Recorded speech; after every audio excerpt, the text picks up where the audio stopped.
आज आपण उपवासाचे मस्त खुसखुशीत असे हे साबुदाणा लाडू कसे बनवायचे ते पाहणार आहोत।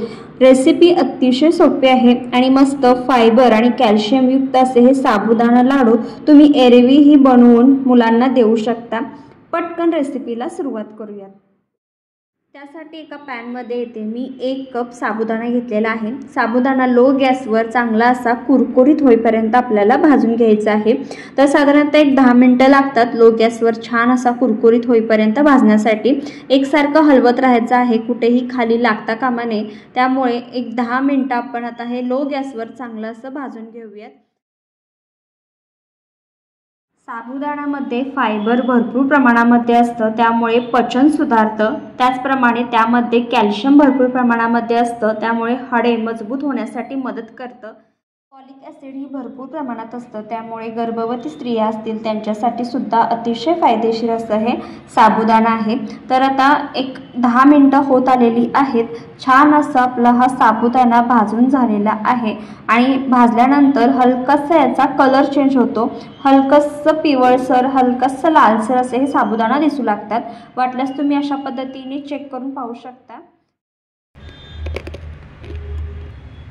एक साबुदाणा तुम्ही दाताखाली घेऊन पाहू शकता, मस्त कुरकुरीत असे हे लागतात।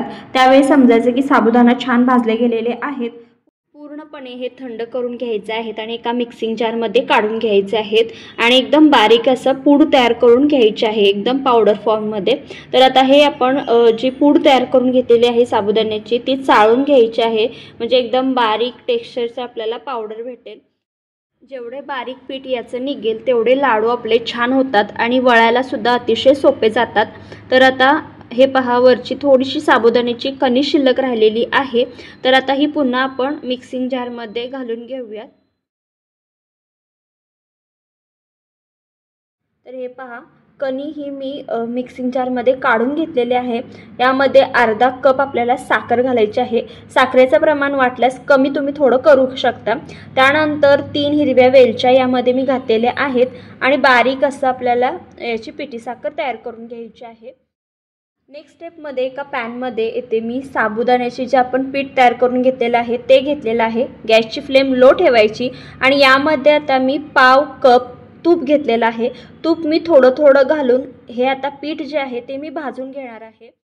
लक्षात घ्या, लाडू छान खुसखुशीत होण्यासाठी आपण ही स्टेप करत आहोत। वाटल्यास तुम्ही ही स्टेप स्किप करू शकता। डायरेक्ट तुम्ही तूप गरम करून साबुदाण्याच्या पिठामध्ये घालू शकता आणि साखर मिक्स करून लाडू वळून घेऊ शकता। तर आता हे 2 मिनिटं छान पीठ तुपावर मी भाजून घेते। खुसखुशीत होण्यासाठी आपण ही स्टेप करत आहोत। तुम्ही वाटल्यास ही स्टेप स्किप सुद्धा करू शकता।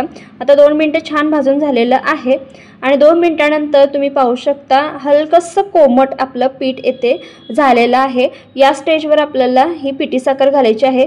पिठी साखर तुम्ही पुन्हा मोजून घेऊ शकता।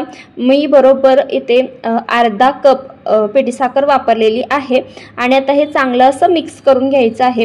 तर हलकसं कोमट असं हे आपलं साबुदाण्याचं पीठ आहे आणि यामध्ये पिठी साखर घातल्यामुळे लाडू पटकन आपले वळले जातात। तर थोडंसं थंड झाल्यावर जर लाडू वळले गेले नाहीत तर तुम्ही थोडंसं तूप एक्स्ट्राचं गरम करून यामध्ये घालू शकता किंवा हे मिश्रण जे आहे ते मिक्सिंग जारला फिरवून तुम्ही घालू शकता। पण तुम्ही पाहू शकता लाडू आपले अलगदपणे वळले जात आहेत। पण लाडू जर वळलेच जात नसतील तर तुम्ही ही स्टेप फॉलो करू शकता। तर हे पहा, छान असे आपले हे साबुदाण्याचे लाडू वळले गेलेले आहेत आणि ते आपले छान भरपूर फायबर कॅल्शियम युक्त असे हे उपवासाचे अतिशय चविष्ट आणि रुचकर असे हे लाडू तयार झालेले आहेत। तर तुम्हाला ही रेसिपी कशी वाटली कमेंट करून नक्की सांगा।